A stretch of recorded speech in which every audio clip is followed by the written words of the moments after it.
everybody's stick is completely different. That's what's special about geography. We've all walked around the same place, but everybody had a different experience. Everyone's stick is that magic word, unique.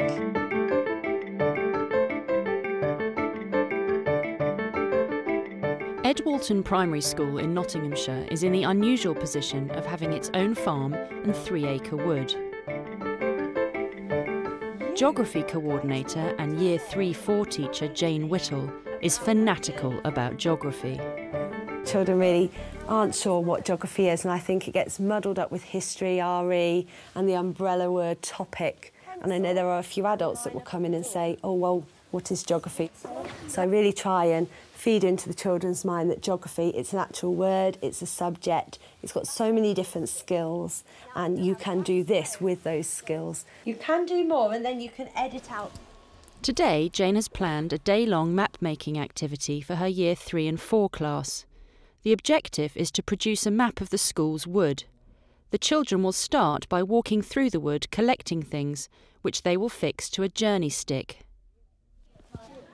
Rowan class, geographers, as soon as this gate opens, your journey begins.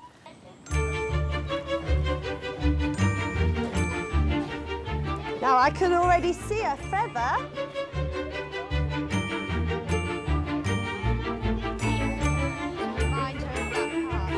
Now let me get you a wax crayon.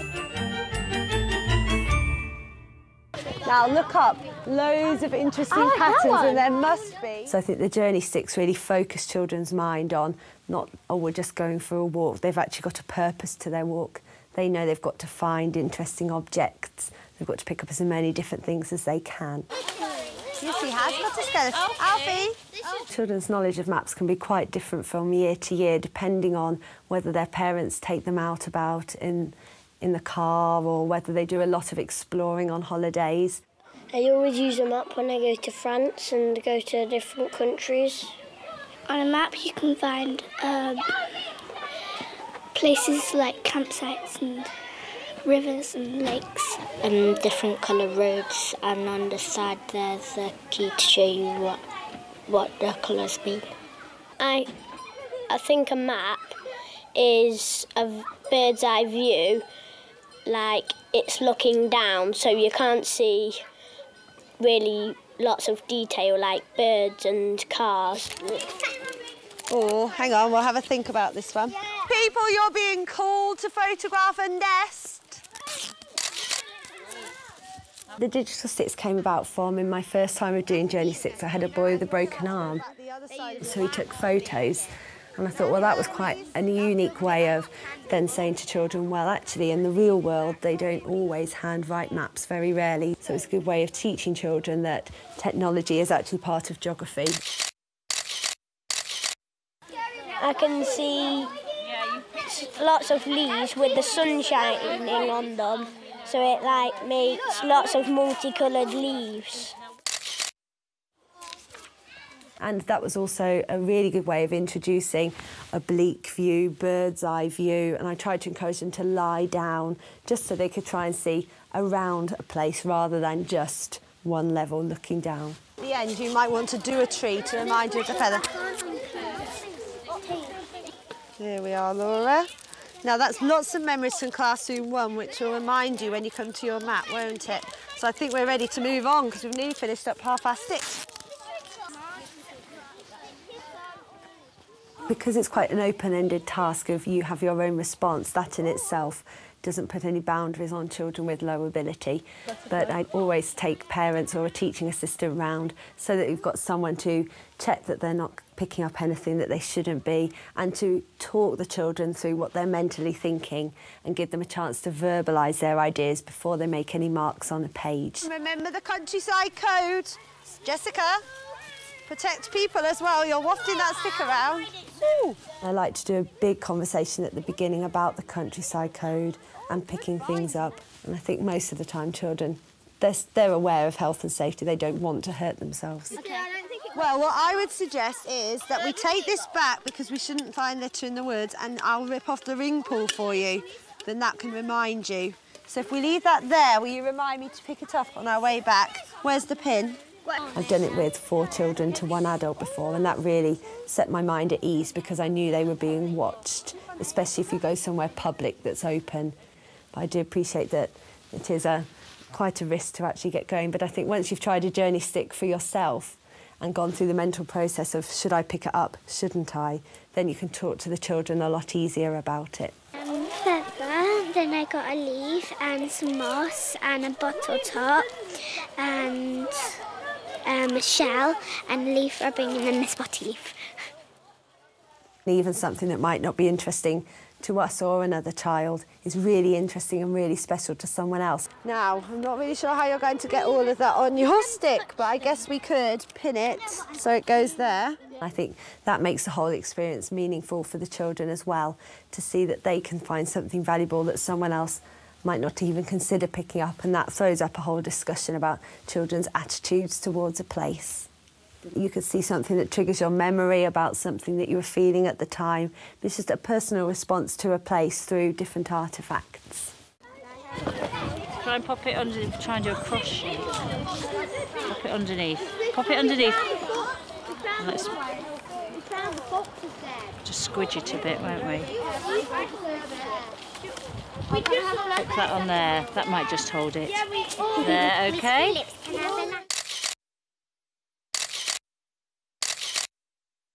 Now, Harry, are you ready, Lily?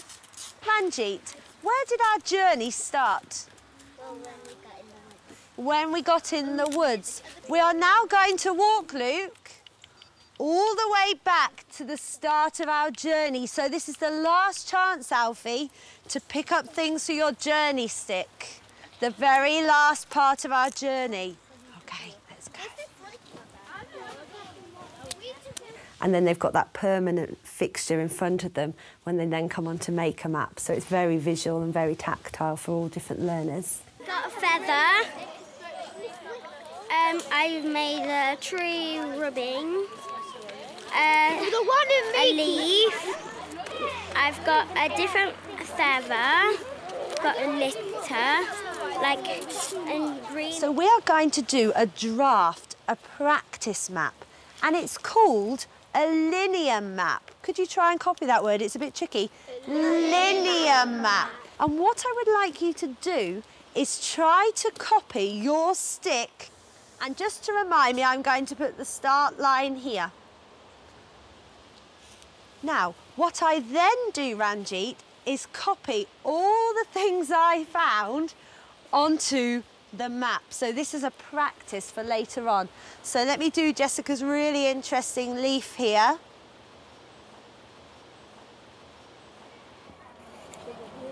That's it. And then what did we find? A feather, didn't we? Another feather. Sure you use your journey stick carefully. At the moment though, Harry, that's not a map, is it? It's not a finished map. It's a linear map of our journey, but it's only stage 1. What do real maps have to have? Where you went. Where you went. So a route. Do you know that word beginning with route? Who can finish it off? Route. No, what do they use on maps instead of doing a proper drawing? Rather than doing lots and lots of trees, you might choose a symbol. So your map needs to have, Harry, a title that says meadow covered wood. OK, you're going to put the items that you found. So just like your linear map, the routes that you took, the symbols that you're going to use.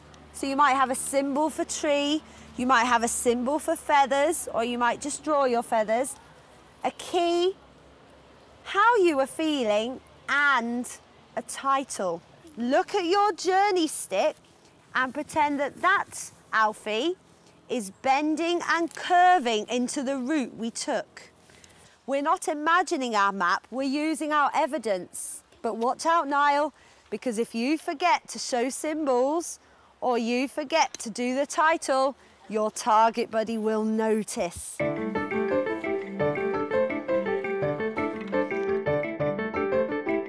A straight line. There, east is that way, west is that way, and go south. A shortcut through the woods. So you can decide whether you have the gate here. While their classmates are drawing their maps, the children doing digital sticks are uploading their photos and creating maps on the computer. It's a lot more thicker outline, so you know what to do.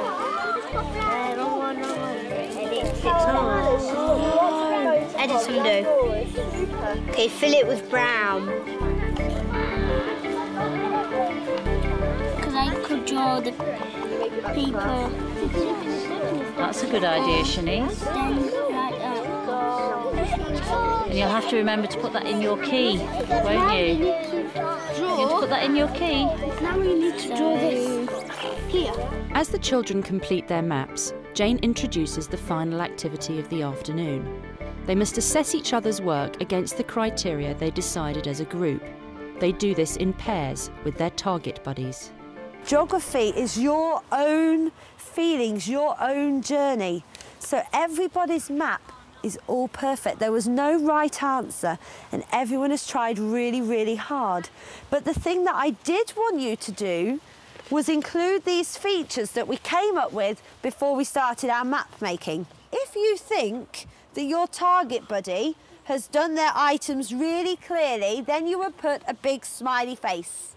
I've got to listen to my target buddy telling me all about their maps.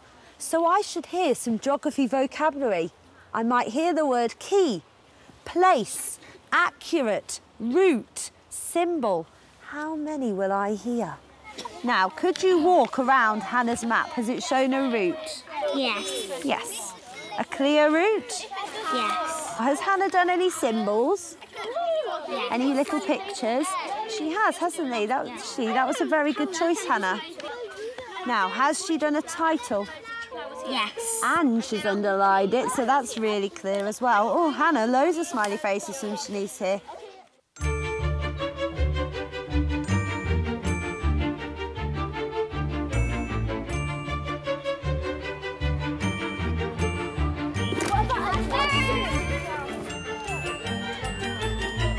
For some children, it's a breath of fresh air and it's a relief, and it's also fun for the teacher as well to be doing something different. And being able to wander around completely can turn some children on to learning that normally would be frightened to have to write or open a textbook. And I think it gives such a different, unique dimension to learning and helps children sometimes to realise that even their walk to school, they're actually learning something on the way.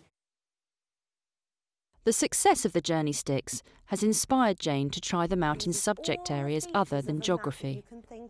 We've taken that a stage further with literacy, where you just take a story and looked at where the character would have gone and what they might have put on their journey stick on the way. So then we're moving into imaginary journey sticks.